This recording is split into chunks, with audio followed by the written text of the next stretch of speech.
Bom dia! Gente, agora as nossas aulas estão com mais conteúdos, né? Agora a gente tem duas matérias ao mesmo tempo. Lembrando que essas duas matérias são duas matérias que se ligam muito nos seus assuntos, né? A gente está lá em biossegurança, que a gente terminou a parte de EPC. Vocês ficaram de me entregar o trabalho de resíduos, não se esqueçam. E a gente vai seguir o plano da apostila. E hoje aqui nesse vídeo vai ser para outra aba de acesso que a gente criou, que é para dar aula de fundamentos laboratoriais. Essa aula a gente vai ter a segunda parte dela presencial, porque a gente faz algumas aulas práticas, né? Fundamentos laboratoriais a gente faz no início do curso, né? Nessa primeira parte do primeiro módulo que vocês estão fazendo, para apresentar um pouco o laboratório para vocês, né? Então, o vídeo de hoje eu vou apresentar, tendo em vista que vocês já tiveram outras aulas, e até comigo mesmo a gente falou um pouco de cada setor, mas aqui em especial vai ser para discutir cada setor. E também, se vocês quiserem perguntar alguma coisa referente sobre a profissão, sobre quais locais que a gente pode atuar. Enfim, é uma aula que vai abranger toda a análise clínica. Então, a gente vai falar bastante sobre setores, de como funciona cada fase do exame, enfim. Hoje eu vou lembrar vocês do que é dividido cada setor, que eu acredito que vocês lembrem. Porém,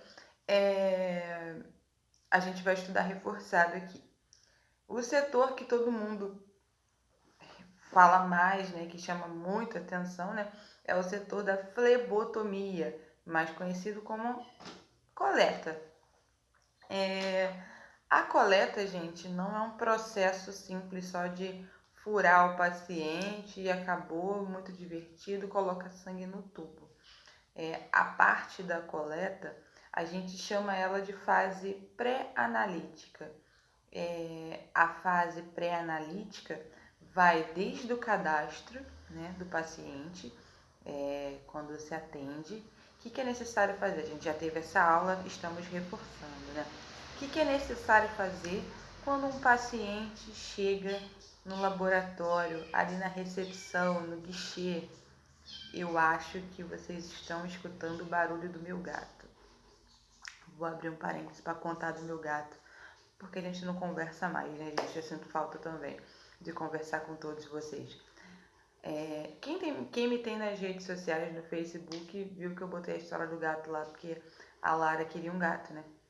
E aí eu consegui um gato com um amigo, adotei, que eu sou totalmente contra a comprar animais. E aí eu botei o gato dentro da minha casa. Em 30 minutos o gato sumiu. Eu achei que ele tivesse fugido. Aí no dia seguinte, quando eu cheguei do trabalho, a casinha dele lá tava suja, né? A potinha de areia dele, a comida tava vazia e tinha bebido a água. E aí eu tô escutando os miados do gato. Eu escuto o miado do gato basicamente em todos os cômodos da casa. Mas pergunta qual foi a última vez que eu vi esse gato. Foi nos 30 minutos na segunda-feira que ele chegou. Nunca mais eu vi o gato. O gato é ninja. Mr. M. Fechando a história do gato. Se alguém souber como é que cuida de gato, manda uma mensagem, pode ajudar. Porque eu e a Lara, a gente não sabe cuidar de gato.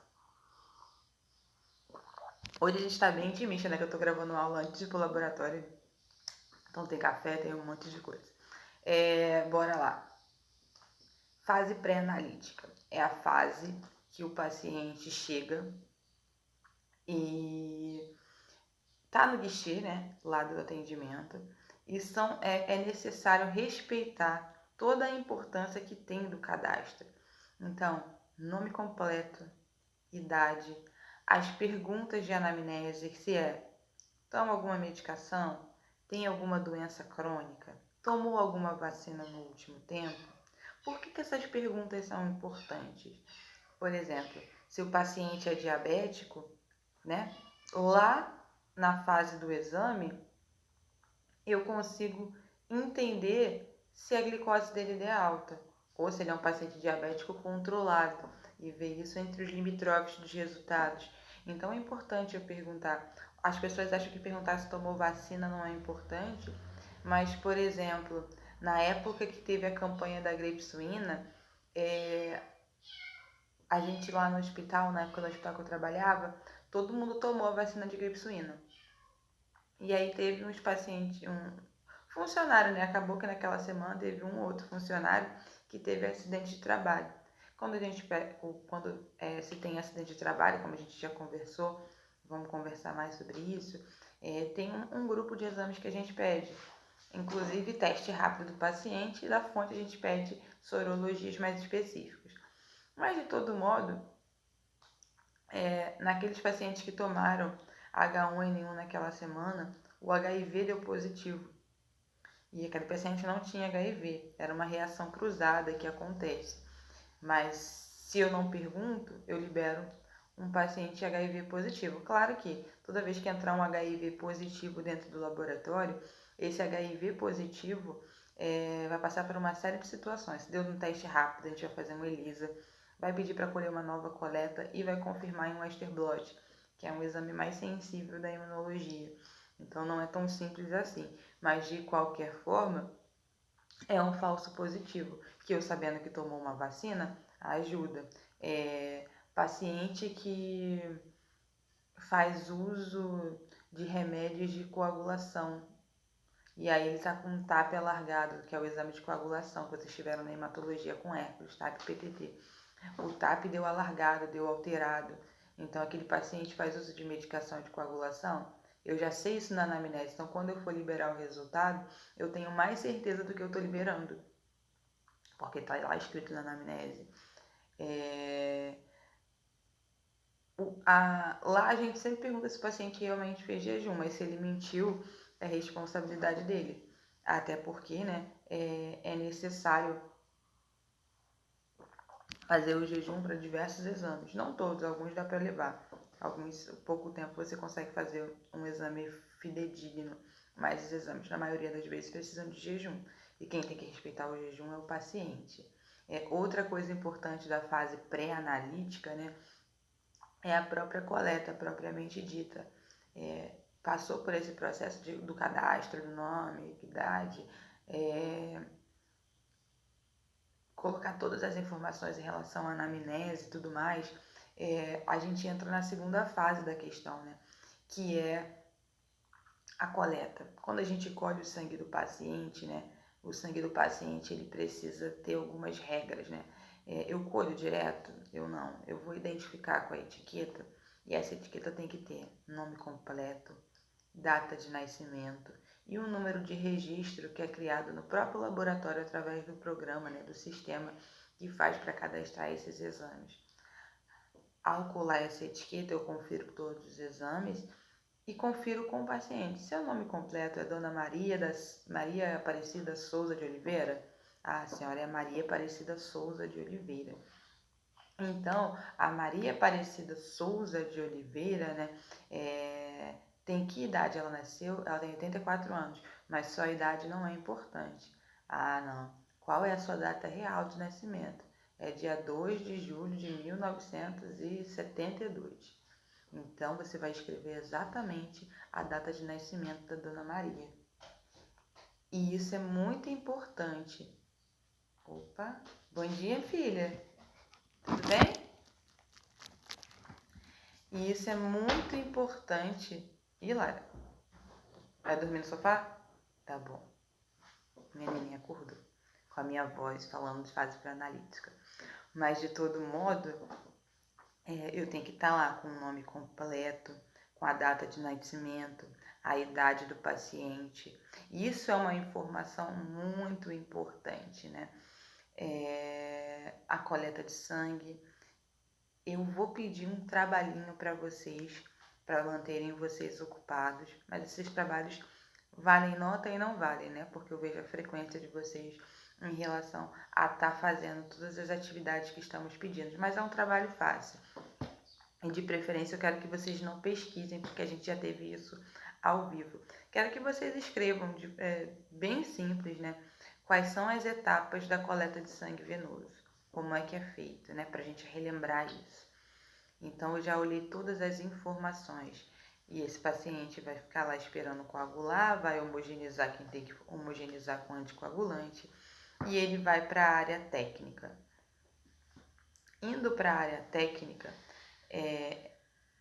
a gente chama isso, né, lá na área técnica, quando a gente faz o exame, de fase analítica. É realmente, propriamente dito, feito a análise de sangue do paciente. Que as questões que a gente entra lá na fase analítica? Se eu não tenho, né, uma boa anamnese para perguntar, se eu não olhei direito o nome do paciente, confundi tubo, se eu não coloquei a idade, se eu não chequei todas essas informações de suma importância, na fase analítica a gente pode ter alguns problemas, né? A gente pode ter alguns problemas. Então, se eu erro lá na fase pré-analítica, a minha fase analítica, que é a fase da análise, é comprometida. Então, a gente tem que tomar muito cuidado, né, com o que a gente faz lá na fase pré-analítica para a fase analítica. E a gente tem outra fase nesse processo que a gente aprende fundamentos laboratoriais, que é a fase pós-analítica, que é depois de ter feito todo esse resultado, né, de ter feito o exame propriamente dito, o exame vai ser assinado e liberado para o paciente. Depois que eu libero esse exame para o paciente, né, quando antes de assinar, eu tenho que checar se a minha fase pré-analítica foi feita corretamente, se uma coleta foi feita corretamente, se a fase analítica estava ok, o meu controle de qualidade estava ok, os aparelhos estavam ok. Passa, filha. Isso. A fase analítica estava ok e a minha fase pós-analítica pode ser assinada. Voltando na fase pré-analítica, só para dar uma ênfase hoje aqui, em relação à fase pré-analítica, por exemplo, isso aconteceu comigo essa semana mesmo. Estava liberando um resultado e aí lá na coleta deu um potássio de 1,4. Colheram o sangue e deu um potássio de 1,4. O valor de referência do potássio, para vocês terem uma ideia, é de 3,5 a 5. A gente falou de potássio lá em fundamentos laboratoriais, quando a gente estudou os sais minerais, né? Mas enfim, o que quero dizer em relação ao potássio? O potássio é um exame muito sensível, ele rapidamente dá alteração. E aí, tinha dado um potássio de 1,7. Falei, nossa, está muito baixo. Não existe potássio de 1,7. Mesmo se a pessoa estiver muito doente, um potássio de 1,7 é incompatível com a vida. E aí eu fui checar as informações do paciente, era um paciente de 32 anos, que estava na emergência se queixando de gripe, não era nem coronavírus. Gripe, suspeita de gripe, nada demais, impossível estar aquele potássio, incompatível com a vida. Ele tinha que estar pelo menos sem as batidas do coração com potássio tão baixo daquele jeito. Então, ele estaria parado, então não era o caso. E aí a pessoa teimou e falou assim, não, colhi. Falei assim, quer ver? Faz uma nova coleta, porque eu tenho certeza que esse sangue foi colhido no braço do soro. No braço que a enfermagem coloca o soro do paciente, ou a enfermagem colocou a medicação pelo scalp e você foi logo depois, sem saber, colheu o sangue e liberou esse resultado. Trouxe o tubo, né? E aí quando fez, porque quando eu rodei o tubo eu já vi que estava uma proporção de plasma muito grande, um paciente com um hematócrito muito baixo. Eu falei, não está compatível com o quadro dele. Se ele está com isso, com todos esses problemas, ele não tá batendo com a clínica dele, que a clínica é soberana, mas ok. Colheu a nova amostra, confirmou que eu estava certo, o potássio dele deu 4,5. Não sei se foi colhido no braço do soro ou provavelmente foi isso. O paciente foi lá, a enfermeira colocou a medicação, logo em seguida você veio, obviamente você não viu a medicação, colheu aquele sangue e deu um erro lá na fase analítica. Mas imagina se eu não tenho todo esse critério de perguntar aonde foi colhido, porque foi no caso de um hospital, aonde foi colhido, como é que foi colhido, sabe? E aí eu assino um potássio de 1,7. Olha o problema que a gente arruma se eu assino um potássio de 1,7, muito baixo. E não era nada com o quadro clínico. Então, toda vez que eu vou fazer a parte pós-analítica, que é já com o resultado pronto, eu tenho que analisar todas as vertentes em relação àquilo. Idade do paciente, se o resultado estiver incompatível, por que ele está incompatível, confere com a clínica do paciente, com as informações que a gente tem na anamnese. Isso é muito importante para você ter um resultado fidedigno.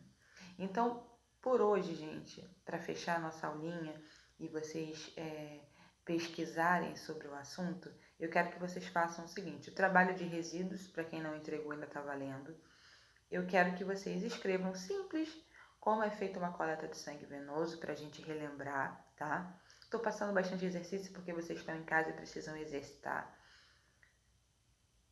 O trabalho é esse, vocês fazem o de resíduos, que é da matéria de biossegurança, e fazer, como é que fala? Deu bug no meu cérebro, tá muito cedo. Ih, gente, esqueci o trabalho que eu acabei de pedir, tô acordando. Trabalho de resíduos, escrever brevemente como é feita a coleta de sangue. Né? Porque vocês já tiveram essa aula, já tiveram bastante aula prática, eu quero relembrar, né? Exercício na quarentena faz bem. E por fim, como exercício também, diferenciem para mim com as palavras de vocês, em cima desse vídeo que eu estou passando, a diferença da fase pré-analítica, analítica e pós-analítica. Na próxima aula, a gente vai terminar de falar dos outros setores laboratoriais, da hematologia, microbiologia, imunologia, bioquímica, hormônios, a gente vai falar bastante, biologia molecular, mas por agora, desse vídeo, e vamos acompanhar a apostila também, que eu botei para vocês, mas por agora, desse vídeo, eu quero que vocês acompanhem o quê? Diferenciar brevemente com o que vocês viram no vídeo a diferença de fase pré-analítica, analítica, pós-analítica. Lá para a matéria de biossegurança, quem ainda não entregou o trabalho de resíduos, entregar. E o terceiro exercício, que ainda é para fundamentos laboratoriais, é o seguinte: eu quero que vocês façam um breve resumo de como é feita uma coleta de sangue venoso. Quais são as etapas, exatamente como é feito, porque vocês já tiveram aula prática e é para a gente relembrar, porque nessa matéria Fundamentos Laboratoriais é muito importante falar da coleta. Que vocês tenham um lindo dia. Qualquer dúvida, tira. Ainda vai ter videozinho de biossegurança, tá bom? Estudem esse. Qualquer dúvida, manda pelo WhatsApp, manda pela plataforma, mas se comuniquem, tá? Se tiver ruim, fala. Tudo que a gente puder para ajustar e ajudar vocês e nos ajudar nesse momento é de suma importância, tá bom, gente? Saudade de todo mundo. Beijão.